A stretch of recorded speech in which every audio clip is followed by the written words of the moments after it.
Welcome back, ladies and gentlemen, and we're joined here tonight in the studio by Ambassador Medhat Miligy, the former Assistant Foreign Minister and our former Ambassador in Cameroon. Your Excellency, thank you very much for joining us this evening. Thank you for having me.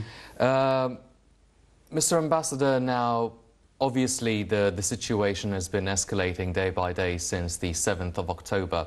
Up until now, loads of new developments and updates are taking place by the day. Now, before we start delving into the details and the nitty-gritty of all these escalations, be it military escalations or political escalations as well, we keep hearing the phrase that the war in Gaza constitutes not only danger for the Palestinians and the Gazans, but also the whole region. Now, everybody understands the dangers that the whole situation can pose for Egypt. But what about the whole region? How can you explain the domino sort of effect of the escalation of violence and instability, not just for Gaza, the Gaza Strip and Egypt, but also for the whole region? Well, we'll start first with Egypt, of course. And in this regard, I have to once again mention that I am really grateful, and all Egyptians are grateful to President Sisi, because he made it clear that Egypt will not be the safe haven that people are thinking can be accepting having all the Gazans. And unfortunately, there are some reports coming either from Israel or even from the United States that this is still an option. And I think, although I am not official anymore, as you just mentioned, I was a former ambassador, but I can speak for all Egyptians when we say that this is not an option for any Egyptian to accept having the Gazans here. This problem has to be solved where it is, in Gaza and in Israel. It cannot be solved in Egypt. This is not the way to solve it. To solve it is to resume the peace talks. God knows when, but it must be resumed, because this is the only solution. And this will lead us to the second party who is actually expecting a result from what you just mentioned, which is Israel. If Israel is really seeking peace, the only way is by ending the occupation. I mean, unfortunately, in all the media, especially in the West,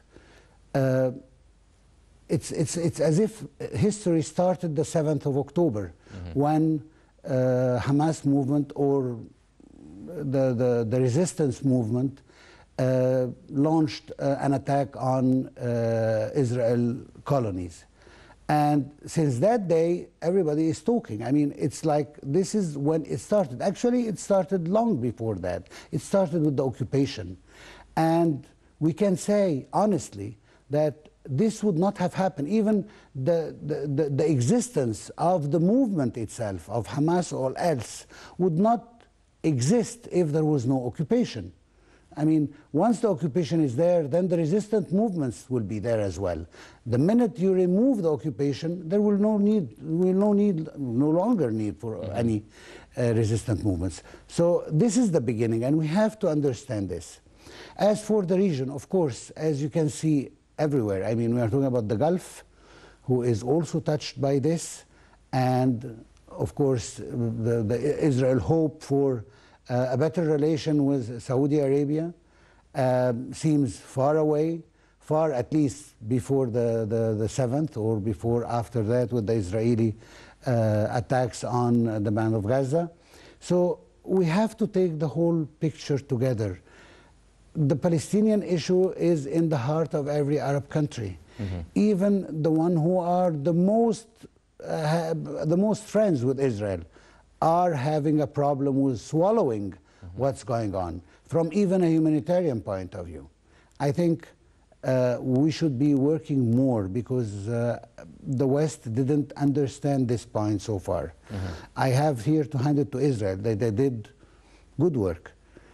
It's for the first time in history that we're seeing that the oppressor, the occupier, is the one asking for his right to defend itself. This is unprecedented in the history, and I think if you look at it, it's really bizarre that the occupier is the one asking for the right to defend itself, although throughout history it was always the occupied people who are asking for the right to self-determination and to defend themselves against the aggressor. So Israel managed to convince the world that although it is the strong power in the region and the strong power over the Palestinian and the occupation power, they managed to make them believe that it needs a right to defend itself, which is absurd, I see it. Ambassador Miligy, now, a few days ago, Egypt hosted the Summit for Peace in Cairo, talking about a suggested roadmap for peace, ceasefire, negotiations. Now, President Sisi, our foreign minister, many Arab leaders, they've all been reiterating that the real solution for this would be a two-state solution, which is a solution that has been on the table for decades now. Now, how come, or what would be the suggested roadmap by Cairo to end the escalation and have a permanent ceasefire? And why would they accept now a two-state solution since the escalation took place in on the 7th of October, even though they didn't really lend an ear to such a proposition for decades now? Is it more feasible now? Well, once again, I think the opportunity of being a former ambassador and not an acting ambassador, so I can speak a little bit freely. I think that the two-state solution is vanishing. I mean, where is it going to be now? And the Israeli who never wanted it and never accepted it, with right wing after right wing taking over in the government in Israel, and extremists. I mean, we've seen ministers, official ministers, calling the Gazans animals. We've heard this. And yet everybody is, I mean everybody in the West, is still supporting Israel and its cause to defend itself. So we have to make sure here of one point. The two-state solution is the hope for everyone. But you have to have two players who wants the same result, who wants the same end. Israel on one side and the Palestinian on the other side. We've had the Palestinian long before Hamas. Hamas existed a few years ago, but the PLO existed long before that, and they were the one who signed the Oslo Accords. What did happen since? In this period between Oslo Accord, the signing of Oslo Accord, and the creation of Hamas or any other military group or paramilitary group in Gaza or elsewhere. In this period of time, did we ever see an Israeli government who is really ready for the concessions for peace? Never, not once. They have a very good lip service that they want the two-state solution and they will work on two-state solution, but actually they are doing the exact opposite. You cannot be serious about having the two-state solution and you are expanding your colonies, your settlements, and you are confiscating land from the Palestinians, and you are confiscating water resources from Palestinians and adding it to you, and you are making a wall. All this, and you want to convince anyone in the world that Israel is really serious about the two-state solution? I cannot see that. At least the action of Israel does not show that. Maybe they really want it, but what they are doing is totally the opposite. And I think that once they will recognize the right of the Palestinians, well, first of all, they have to stop calling them animals. And then they have to sit with them to talk about how can we make this two-state solution work. Israel is the first country in the whole world who would accept the one-state solution. But what they are doing is pushing the whole world towards the one-state solution. And if Egypt is really concerned and Egypt really means it about having the two-state solution, actually the president have said it several times, but I want to mention that a lot of countries in the West as well as in other parts of the world, in Asia, in the East, everywhere, they are saying this and they don't really know how to do it or if it is really feasible. It's just that everybody is saying the two-state solution, so they are just following the two-state solution. But do you really know that with what Israel is doing, we are vanishing this two-state solution? We are killing it.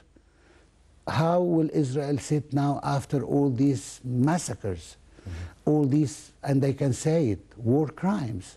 What's going on is a war crime. Yes, I will admit that Hamas have gone against the international law, but is putting the Palestinian in the situation where they are is not against the international law, is occupying the Palestinian territory since over 50 years now, is not against the international law, is cutting the electricity and water supplies and fuel and everything else, is not against international law, is taking Palestinians and putting them in prison without any judgment. Isn't this international? I mean, the list is so long that we will need another program beside this one to say the things that Israel have done against the international law. And this is not my point of view or the one of Egypt. This is the world international view, the United Nations international view. And we have to explain to Israel that this is not even good for Israel itself. But Israel is insisting on baking the cake and eat it too. They want to take the land and have the peace too. We've heard it before, and I think this has always been on their mind, which is peace for peace. You remember the principle that we started everything with, which is land for peace? No, Israel have said back then, peace for peace. And this is what they are working for, peace for peace. If you are peaceful, I will just let you where I want to leave you, not where you have the right to. The right is known for everybody. It's the frontiers of Palestine in the 4th of June, 1967. These are the borders that we all recognize and we all know. And you will not find any leader who would accept any less. Mr. Ambassador, now you've mentioned how Israel is pushing for a one-state solution and they're really pushing for the deportation. Their action is pushing, but they're not. They hate it. They don't want it. Well, they're trying. I mean, if Gazans are moving to Egypt, which is something the president and every Egyptian, as you've mentioned, said, well, this is not really an option. So it puts both in a deadlock, the Egyptian side against the Israeli side, with the whole international community divided really between both sides. So this is the time when the Egyptian diplomacy is really put to the test. So what is the general strategy of Egypt's policy and foreign relations? How are they going to deal with this sort of dilemma that has been going on for almost 2 weeks now? Yes, well, first of all, I want to mention that you have to have a political will for all the parties concerned. Egypt is trying its best, but as you mentioned, we can reach a deadlock. Now, actually, we are in a deadlock. When the conference in Egypt took place, of all parties concerned, what happened is that they couldn't agree on a text, and Israel was not even there. So we have to speak with all parties concerned who can pressure Israel. But for the sake of God, how can you talk to someone if they are really convinced? I mean, how can I convince West Europe, the permanent member of the Security Council is, of course, beside China and Russia? How can I convince them to ask Israel that it has to withdraw and it has to stop the killing and the massacres of Palestinians for the time being? I mean, if we are talking about 1,000 Israeli, we have exceeded 5 times the number now. I mean, aren't we above 5,000 Palestinians killed? So you've taken your revenge 5 times more. What more do you want? When will you stop? When will this stop? No, it will not stop before they totally annihilate Gaza. And unfortunately, diplomacy doesn't have much work here, because you have an army that has been enraged against the Palestinians because of the humiliation they felt the 7th of October. And not to forget that a lot of politicians in Israel, their future depend on how they are going to handle this. The current government is in a real corner and bad situation. We've seen on TV that there is a lot of demonstration against the government in the TV, and it's not because they are killing too many Palestinians, it's because they failed to protect the Israelis the 7th of October. And the government need to take the edge of itself, so what they are doing is more and more killing. So the Palestinian is paying the price of the internal failure of the Israeli politics. This is what the Palestinians are paying now. The government can only survive as long as it keeps killing Palestinians. But for how long this is going to last? And why do you have always to put the name of Egypt in any solution? You are the occupying force. We are not the occupying force. We are a country that you with us have defined our borders, and we know our borders exactly. So don't mix up in this. This is your mess.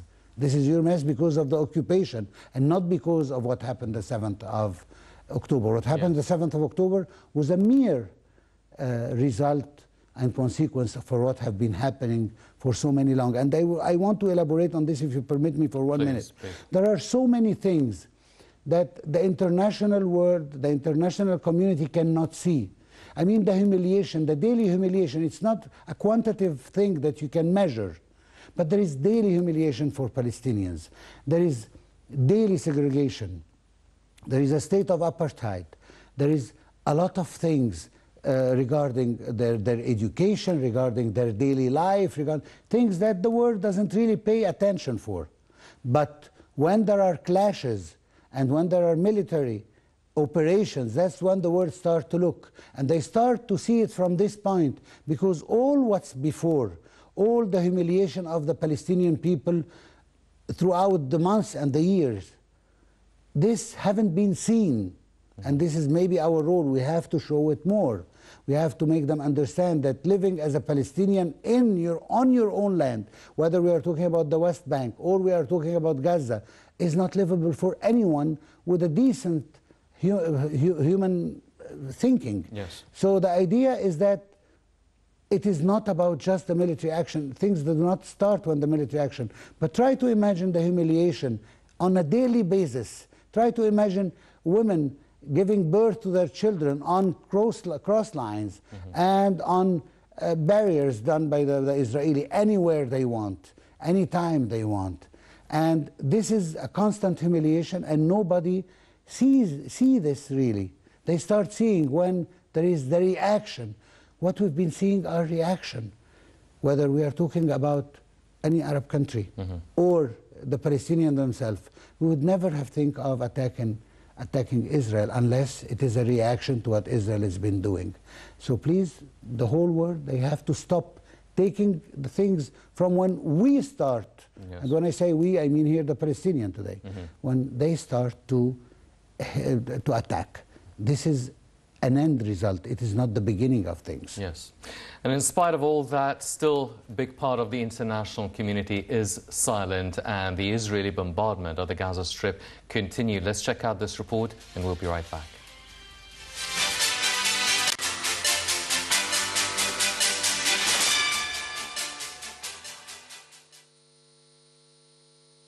Gaza has reported heavy Israeli strikes across the territory, including the southern areas where Israel had told Palestinians to seek refuge and shelter. The death toll exceeded 5,000 in Gaza, most of them women and children. Israel's military has claimed that it is striking Hamas members and installations, but does not target civilians. U.S. Defense Secretary Lloyd Austin said Washington was sending additional air defense systems to the Middle East and putting more troops on prepare to deploy orders.